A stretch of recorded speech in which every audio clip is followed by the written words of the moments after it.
এবং পরম পিতা মাতৃবৃন্দ সবার চরণ কমলে আমার যথাযথ ধন্যবাদ প্রণাম।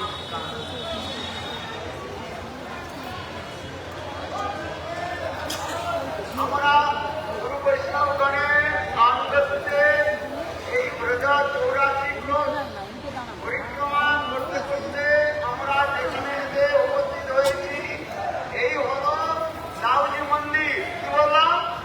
দাউজি মন্দির। দাউজি মানে শুনলেন যে কৃষ্ণের বড় ভাই, ব্রজ ভাষায় বলা হয় দাউজি বলা। আপনারা শ্রবণ করলেন যে কৃষ্ণকে বলা হয়েছে সচ্চিদানন্দ, ঈশ্বর কৃষ্ণ সচ্চিদানন্দ বিগ্রহ অনাদিরাদি গোবিন্দ সর্ব কারণ কারণ। এই ব্রহ্মসংহিতায় বললেন কৃষ্ণ হলেন সচ্চিদানন্দ, সচ্চিৎ আনন্দ। তিনি এক হয়েও অনন্ত রূপে তিনি প্রকাশ করেন। তিনি এক হয়েও তিনি অনেক ধারণ করেন এবং লীলা আদি করেন। এই যে আপনারা শ্রবণ করলেন, এই কৃষ্ণ আর বলদেবের মধ্যে কোনো ভেদ নাই, কিন্তু তথাপি দেহ আর নাই, দেহ আর হচ্ছে অস্ত্রভেদ দেখানো হয়েছে। এক হচ্ছেন বলকৃষ্ণ আর হচ্ছেন বলদেব প্রভু। এই শ্রবণ করলেন বলদেবের কৃপা না হলে আমরা কৃষ্ণের কৃপা প্রাপ্ত করতে পারি না। এই জন্য বলদেব প্রভু বলহীনে ন লক্ষ্য। কি বললাম? বলহীনে ন লক্ষ্য। বলহীন ব্যক্তি কোনো বস্তু প্রাপ্তি করতে পারে না। সেইরূপ যদি আমরা চিৎ বলকে প্রাপ্তি করতে না পারি তাহলে আমাদের হৃদয়ের মধ্যে ভক্তি দেবী প্রকাশ হবেন না। এই জন্য বলা হয়েছে কি বল আমাদের দরকার। সেই বল কোথা থেকে আসবে? চিৎ বল কোথা থেকে আসবে? বলুন, বলদেব প্রভু থেকে আসবে। বলদেব প্রভুর কৃপাতে তখন আমরা এই ভক্তি রাজ্যের মধ্যে প্রবেশ করতে পারব। এই জন্য শাস্ত্রের মধ্যে বলা হয়েছে যে কৃষ্ণ তিনটি শক্তি বলে সম্বিত সন্ধিনী আর লাদিনী। এই লাদিনী শক্তির অধিষ্ঠাত্রী দেবী হলেন স্বয়ং শ্রীমতী রাধা রানী, আর সন্ধিনী শক্তির অধিষ্ঠাত্রী দেবতা হলেন স্বয়ং বলদেব প্রভু। আর সম্বিত শক্তি সম্বিত মানে চিজ্ঞান, সেই সম্বিত শক্তির অধিষ্ঠাত্রী দেবতা হলেন স্বয়ং কৃষ্ণ। এই বলদেব প্রভু শ্রবণ করলেন, এই বলদেব প্রভু প্রথমে দেবকীর গর্ভে আসেন। সেইটা সপ্তম গর্ভে ষষ্ঠ গর্ভ পর্যন্ত যেগুলো এসেছিল সেগুলোকে বলা হয় তারা হচ্ছে সাধুবীর দ্বারা অভিশপ্ত হয়েছিল। সেই সকল বংশ তাদের হত্যা করেছেন। বংশ পূর্ব জন্মে ছিল কালনেমী। তারপর এই ছিল যে তার হাতেই এই সকল 6টা যে পুত্র তারা মারা যাবে। কেন? তারা ব্রহ্মার চরণে অপরাধ করেছিল। ব্রহ্মা যখন তার পুত্রীর প্রতি আকৃষ্ট হয়ে যখন দৌড়ছিলেন তখন এই 6 জন তারা হচ্ছে আত্মপরিহাস করেছিল। তখন সেই সকল মরিচি ঋষি সেই সকল পুত্রগণ এই দেবকীর গর্ভে আসেন আর কালনেমী জানিয়ে কংস তাদের হত্যা করে। এইগুলো ভাগবতের মধ্যে বর্ণন রয়েছে। আবার বলেছে এগুলোকে বলা হয় ষড়গর্ভা বলা। আমাদের এদের মধ্যে যে 6টা প্রকারের শত্রু রয়েছে, কাম, ক্রোধ, লোভ, মোহ, মদ আর কি রয়েছে? মাৎসর্য। যতক্ষণ পর্যন্ত এই 6টা ঋতু আমাদের এদের মধ্যে থাকবে ততক্ষণ পর্যন্ত আমরা শুদ্ধ ভক্তি পালন করতে পারব। এই জন্য ব্রহ্মা এই সকল কার্যকরী করে আমাদের হৃদয়ের মধ্যে থেকে এই 6টা ঋতুকে দূর করতে হবে। তারপরে সপ্তম গর্ভে এলেন বলদেব প্রভু। কিন্তু বলদেব প্রভু যখন এলেন তখন যোগমায়া বলদেব দেবকীর গর্ভ থেকে আকর্ষণ করে রোহিণীর গর্ভে তাকে স্থাপিত করেন। এই জন্য শাস্ত্রের মধ্যে বলা রয়েছে যে দেবকী যখন 6 মাসে গর্ভবতী হয়েছিলেন তখন তার ঋতুস্রাব হয়ে যায়।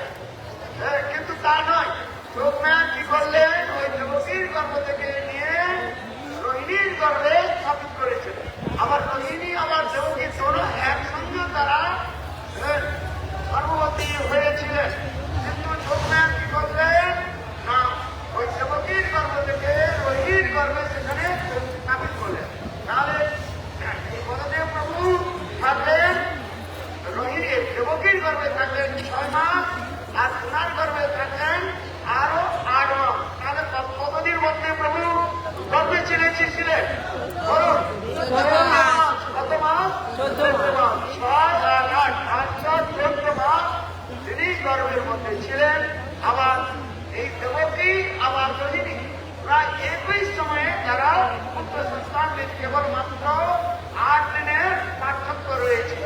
কেন না, এটা দেখানো হয়েছে যে বলদেব প্রভু আগে আসেন। বলদেব প্রভু হচ্ছেন অখণ্ড গুরুতত্ত্ব। গুরুর কার্য হচ্ছে কি না, সেখানে আসন তৈরি করা, যেখানে স্বয়ং ভগবান আসবেন।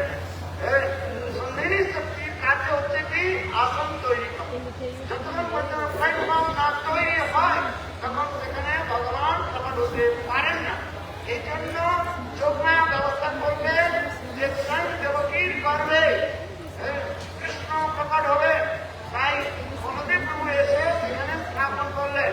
আবার যোগমায়া কি করলেন, ওনাকে আকর্ষণ করে রোহিত প্রভুতে স্থাপন করলেন। এই জন্য বলদেব প্রভুর নামকরণের সময় গঙ্গাচার্য যখন নামকরণ করলেন তখন তিনি তার 3টি নাম করেছিলেন। এক হচ্ছে ফল, ফলের অধিষ্ঠাত্রী দেবতা হওয়ার জন্য ওনার নাম হলো ফল। আর দেব শব্দে আবার দিলেন কি বলদেব। এটা আমরা যেখানে কি বলা হয় বলদেব। দেব শব্দের অর্থের কথা হচ্ছে কি যিনি সকলে নিজের মধ্যে ক্রীড়া করেন। আবার এই ভগবান সমস্ত জীবের নিজের মধ্যে পরমাত্মা রূপে রয়েছে। সেই বলদেব প্রভু হচ্ছেন অখণ্ড গুরুতত্ত্ব। আবার তার নাম দিলেন সংকর্ষণ। কি নাম দিলেন? সংকর্ষণ। কেননা সমগ্রকে আকর্ষণ করে রোহিত রথে স্থাপন করেছিলেন, এই জন্য এনার নাম হল সংকর্ষণও বলা হয়েছে। আর একটা কি নাম রয়েছে? রাম, রমায়ণীতি রাম। এখানে রাম হচ্ছে দশরথ মহারাজের পুত্র দাশরথী রাম না। রাম বলেছে রমায়ণীতি রাম। বলদেব প্রভু এত সুন্দর ছিলেন, সকলের হৃদয়কে তিনি রোহিত করেছিলেন, আকর্ষিত করেছিলেন। এই জন্য তার নাম হয় রাম, রমায়ণীতি রাম। যতটি শাস্ত্রের মধ্যে অনেক রামের কথা বলা হয়েছে। দশরথ মহারাজের পুত্র রাম, পরশুরাম, ত্রিপুরাম, অনেক রামের কথা বলা হয়েছে। কিন্তু এখানে রাম বলতে রমায়ণী রাম অত্যন্ত সুন্দর মনোরম হওয়ার জন্য ওনার নাম দেওয়া হয়েছিল রাম। এই জন্য বলরাম বলা হয়। এই যে আপনারা শ্রবণ করলেন অখণ্ড গুরুতত্ত্ব বলদেব প্রভু। গুরুর কৃপাতে আমরা ভগবানকে জানতে পারবো। এই জন্য ভগবান নিজেই বলেছে প্রথমন্তু গুরু পূজ্য। প্রথমে কাকে পূজা করতে হবে? গুরুদেবকে পূজা করতে। প্রথমন্তু গুরু পূজ্য ততশ্চৈব মম অর্চনা। ভগবান নিজে বললেন যদি গুরু আর কৃষ্ণ, গুরু আর ভগবান এক জায়গায় যদি দাঁড়িয়ে থাকে তাহলে তাকে প্রণাম করবেন? গুরুদেবকে প্রণাম করতে হবে। গুরুদেবের কৃপাতে আমরা ভগবানকে জানতে পারি। এই জন্য বলছেন গুরু ছাড়ি কৃষ্ণ ভজে, সেই পাপী নরকে মজে। বাংলা বয়ান বুঝতে পারছেন তো? গুরুদেবকে ছেড়ে যিনি ভগবানের ভজন করবেন তাকে নরকে যেতে হবে। এই জন্য গুরুদেবের কথা সমস্ত সময় বলা হয়েছে। শাস্ত্রের মধ্যে কোথাও ফিরে ফিরে বলা হয়নি, একবারে ডাইরেক্ট বলা হয়েছে যে প্রথমন্তু গুরু পূজ্য। কে বলছেন? স্বয়ং ভগবান বলছেন যে প্রথমন্তু গুরু পূজ্য। যারা গুরুর অনাদর করে তাদের কখনো কল্যাণ হয় না, নিষ্ফলন হবে, তাদের কখনো কল্যাণ হয় না। আবার একটা বললেন গুরু করো জানকে, বলো পানি পিও ছানকে। গুরু করতে হবে, যেখানে সেখানে গুরু করতে হবে না। মাছ খাওয়া গুরু দ্বারা হবে না। ওই আর শরাব পান করে সেগুলো গুরু দ্বারা হবে না। এগুলো আমাদের জানতে হবে। ওই গুরুটার চরিত্র কি, ভালো কি না, এগুলো জানতে হবে। তাহলে যেখান থেকে মন্ত্র নিলে হবে না। এই যে মহাশয় বললেন না, মানে 4 সম্প্রদায় রয়েছে, 5 সম্প্রদায় না। কটা সম্প্রদায় রয়েছে? 4টা সম্প্রদায়। শ্রী ব্রহ্ম রুদ্র ধনক, এটা হচ্ছে 4 যে বৈষ্ণব সম্প্রদায় রয়েছে। এই 4 বৈষ্ণব সম্প্রদায়ের অন্তর্গত হয়ে গুরু পালন করতে হয়, না হলে সেখানে মন্ত্র কাজ হবে না। এখন যেখানে গুরু পালন করতে হবে না। এই জন্য শাস্ত্রের মধ্যে বলা যে গুরু করো জানকে আর পানি পিও ছানকে। আবার গুরু পরম্পরাও দেখতে হবে, এই গুরু কোন পরম্পরাতে এসছেন এইগুলো আমাদের বলছে। এই জন্য বলছে প্রতিদিন কীর্তন করি না, গুরু পরম্পরা কি বলেন জানো ভালো মতে, কি বলেন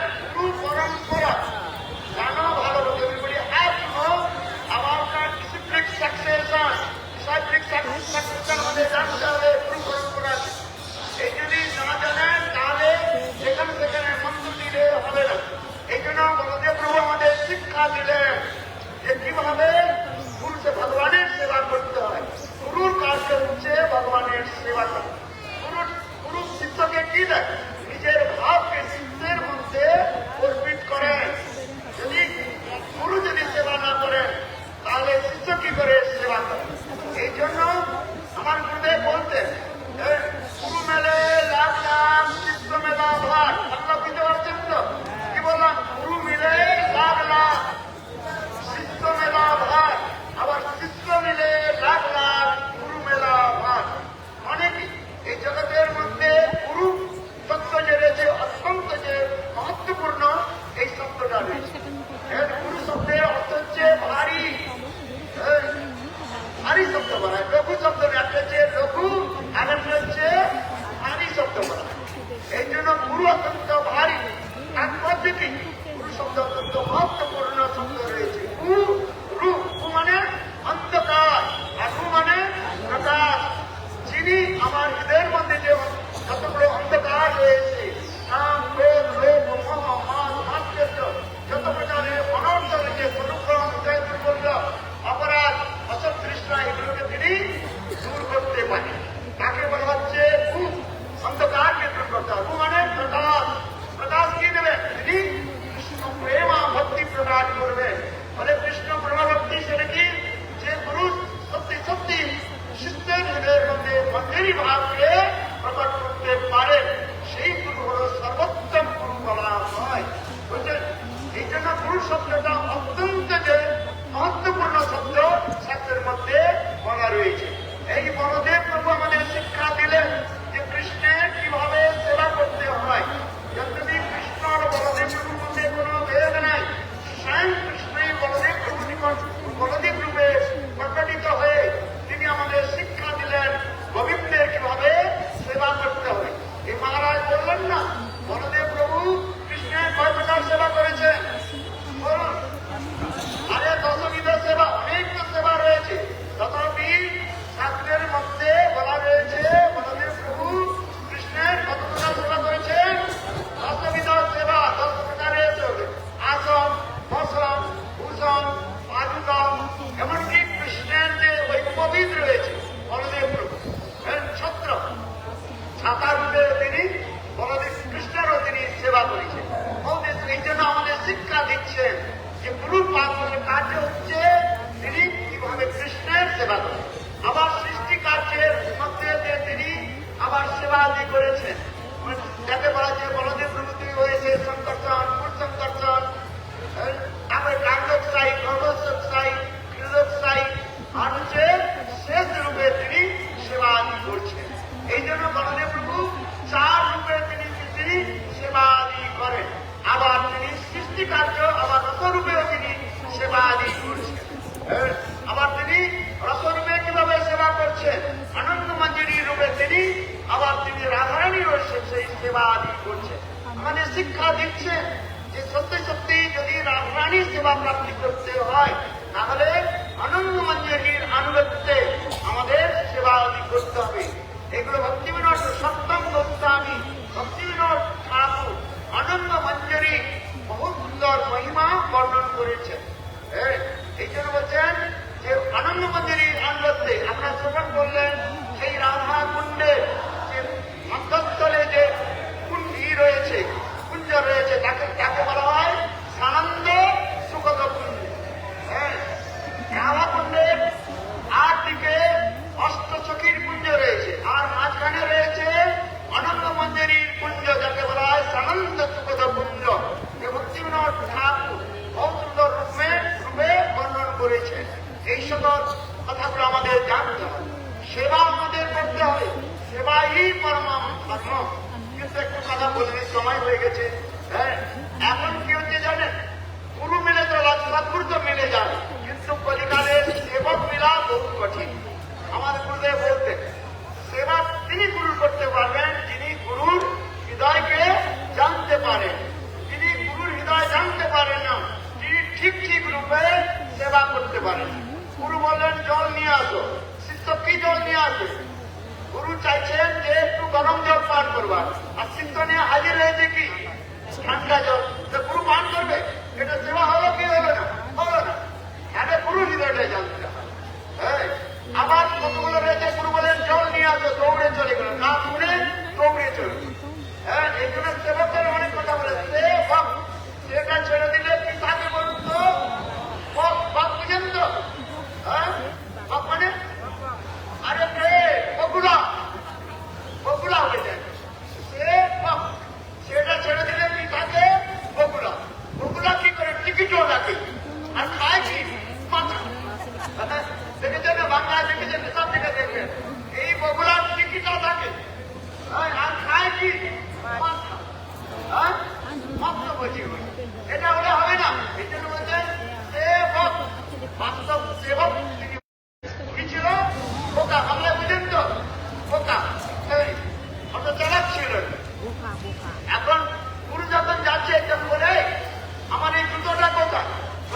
করছে গুরুদেব আমাকে সবসময় কি বলে বোকার পরেরটা। আমার ত্রিবিক্রম আমাকে বলতেন না, কি বলতেন, তুমি হচ্ছে বোকার পরেরটা, অত্যন্ত বোকা।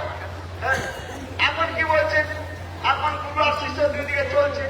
এখন চলতে চলতে এক জায়গায় গুরুদেব একটু বিশ্রাম করছেন আর ঘোড়াটা দাঁড়িয়ে রয়েছে। এখন হঠাৎ করে ওই ঘোড়ার পিঠ থেকে গুরুদেবের কাপড়টা পরে যখন কি হয়ে গেছে, ঘোড়া যখন পায়খানা করেছে, স্লিপ করে দিয়েছে। এখন শিষ্য মনে মনে ভাবছে গুরুদেব আমাকে সবসময় বলে তুমি বোকার পরেরটা। এখন কি করছেন জানেন, শিষ্য কি করছেন, যে গুরুদেব আমাকে বলে তুমি বোকার পরেরটা। এখন যে ঘোড়া যে পায়খানা করে দিয়েছে না, ওইগুলোকে ঘোড়ার পিঠের উপরে রেখে দিয়েছে, দিয়ে গুরুদেবের যে নতুন কাপড় ছিল না, সেই নতুন কাপড় দিয়ে আর ঢেকে দিয়েছে। একটু করে গুরুদেব বসেছে, বলে আরে গরম গরম লাগছে, নরম নরম গরম নরম কেন লাগছে, কি ব্যাপার? বলে গুরুদেব আপনি আমাকে সবসময় বলেন আমি বোকার পরেরটা, আর আপনি তো বলেছেন ঘোড়ার থেকে যা কিছু পড়ে যাবে ঘোড়ার পিঠের পড়ে গেছে। বলে এখন ঘোড়া কি করেছে না পায়খানা করে দিয়েছে। আমি বললাম, আমি তাই চিন্তা করলাম গুরুদেব আমাকে বলে তুমি বোকার পরেরটা, এটা আমি ঘোড়ার পিঠে পেতে দিয়েছি। আরে মূর্খ, তোমাকে আমি বললাম আমার জিনিসগুলো যদি পড়ে যায় তাই কেউ ঘোড়ার পায়খানাকে পিঠে করে রাখে নাকি? আচ্ছা মূর্খ তো। এখন গুরু কি করলেন, রাতে চলে যাওয়া হয়েছে। এখন গুরুদেব বললেন এক কাজ করো, সব লিস্ট বানাও, আমার যতগুলো সামান রয়েছে, জিনিস রয়েছে। আর এখন শিক্ষকরা লিস্ট তৈরি করেছে, 50টা লিস্ট তৈরি করেছেন। যেতে গুরুদেবের কাপড়, গুরুদেবের জুতো, গুরুদেবের ছাতা, গুরুদেবের সবকিছু রয়েছে। এখন এক জায়গা থেকে অন্য জায়গায় শিষ্য আর গুরুদেব যাচ্ছেন তার পরের দিন। এক জায়গায় এসে গুরুদেব চলতে চলতে গুরুদেব আমি একটু বিশ্রাম করি, 90 বছর হয়ে গেছে, একটু বিশ্রাম করি, তারপরে এক স্থান থেকে অন্য স্থানে যাব। এখন কি হয়েছে, গুরুদেব তখন ওখানে বিশ্রাম করছে একটু দূরে, আর শিষ্যটা কি করেছে ওই ঘোড়ার কাছে দাঁড়িয়ে রয়েছে। এমন সময় একটা হচ্ছে চিতাবাঘ, বাঘ আছে চিতাবাঘ, চিতাবাঘ যখন নিঃশব্দ করেছে, এখন গুরুদেব শিষ্যকে বলছে হে শিষ্য, গুরুদেব আমার সামানগুলোকে সব এক জায়গায় করে নিয়ে তাড়াতাড়ি প্রস্তুত। এখন শিষ্য কি করছেন, ওই লিস্টে বানানো রয়েছে না 50টা লিস্ট, এখন এখানে করতে রয়েছে ঠিক মাত্র এখন একে কি করছেন, ঘোড়া নিয়ে দৌড়ে যাচ্ছে। আর মনে হচ্ছে দাঁড়াও দাঁড়াও দাঁড়াও, আর শিষ্য দাঁড়ায় নাই, ওই ঘোড়া নিয়ে বিলকুল দৌড়ে দৌড়ে যাচ্ছে। দৌড়ে দৌড়ে বলে আরে কি ব্যাপারটা দৌড়ে কেন? আপনি সবসময় বলেন যে আমি বোকার পরেরটা, আপনাদের লিস্ট দিয়েছেন, কিন্তু ওই লিস্টের সমস্ত লিস্ট দিয়েছেন লিস্ট তো দিয়েছেন, কিন্তু ওর মধ্যে আপনার নাম না।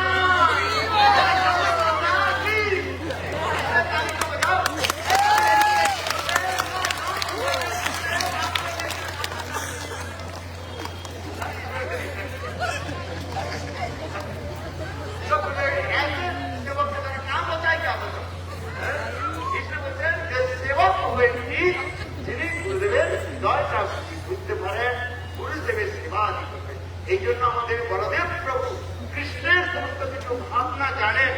এই জন্য বলদেব প্রভু তিনি সেবা করে দিচ্ছেন যথার্থ রূপে কিভাবে কৃষ্ণের সেবা করতে হয়। বলদেব প্রভুর আনুগত্যে আমাদের সেই সেবা, কৃষ্ণ সেবা, রানীর সেবা আমাদের প্রাপ্ত করতে হবে।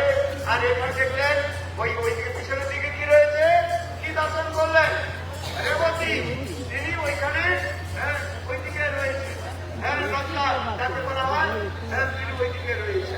এই রেবত রাজার কন্যা ছিলেন রেবতী। তখন সত্যযুগের কথা, সত্যযুগের মনুষ্য হতো 21 হাত লম্বা। কত লম্বা হতো? 21 হাত লম্বা। এখন কলিযুগে কত হাত লম্বা? 3.5 হাত। নিজের হাতে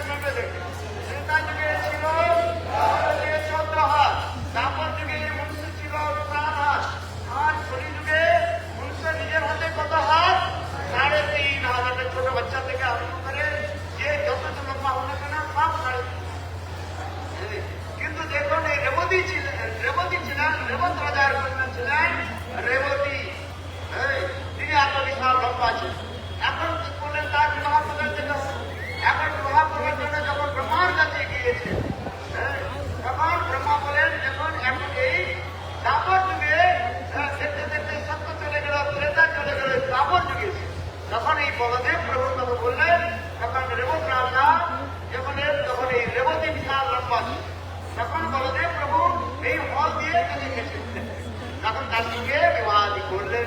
এই সকল অনেক কথা আদি রয়েছে, যে সমস্ত দিব্য লীলা কথা বলদেব প্রভু এই বলদেব প্রভু বললেন কি কাকে বধ করেছেন? প্রথমে ধেনুকাসুরকে, ধেনুকাসুরকে তিনি বধ করেছেন। আপনার তার বনে গিয়েছেন কিনা? তার বনে যান নাই? কোন বনে গিয়েছেন?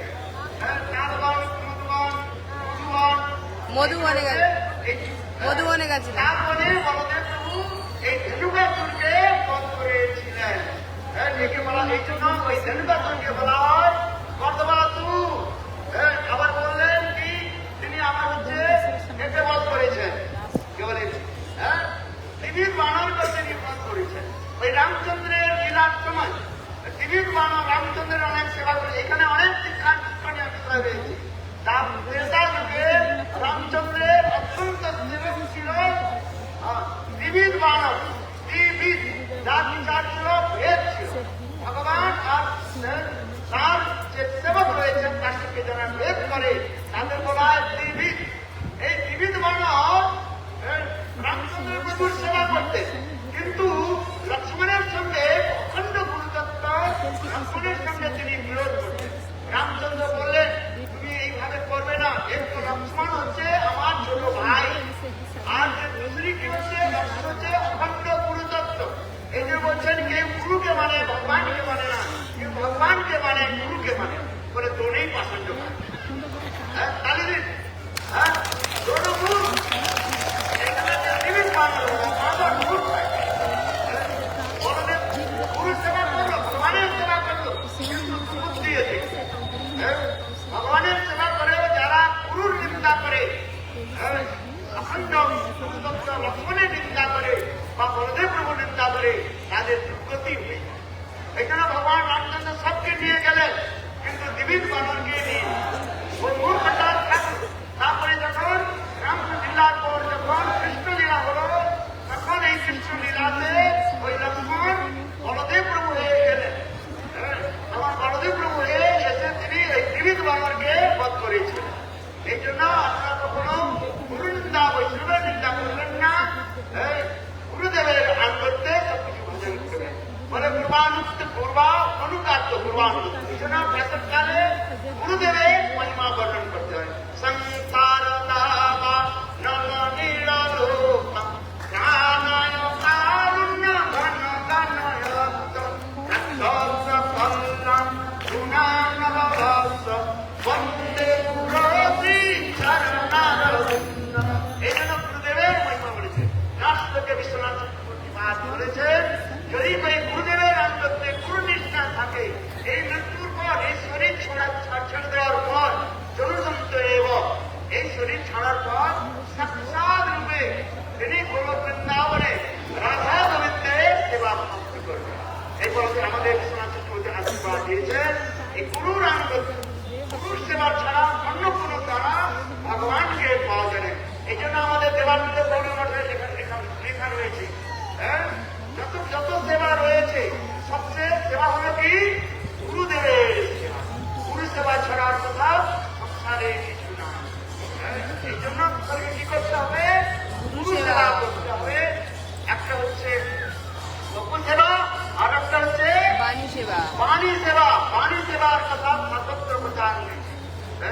বাণী সেবা অনেক গুরুদেবের বিচার আচারকে নিয়ে তার কথা বলবে সমস্ত জায়গা প্রচার করতে হবে। এটি হচ্ছে সর্বোত্তম গুরু সেবা। আমাদের যত আচার্যগণ রয়েছে সকলেই এই বাণী সেবার মহত্বকে তারা দিয়েছেন। রূপ গোস্বামী থেকে আরম্ভ করে যত গুরুবর্গ রয়েছেন, ভক্তিবেদান্ত স্বামী মহারাজ, ছিল গুরুদেব, তারা কি করেছে? এই বাণী সেবার মহত্বকে তারা দিয়েছেন। জয় শ্রী গুরুদেব কি। সকালে আমরা পান্ডা মহাশয়কে কিছু কিছু দক্ষিণা দিয়ে দিই। বলো পান্ডা মহাশয় কি।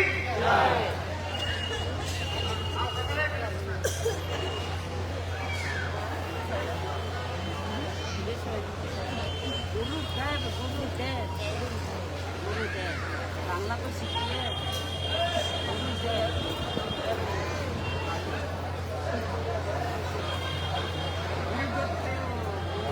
সেবা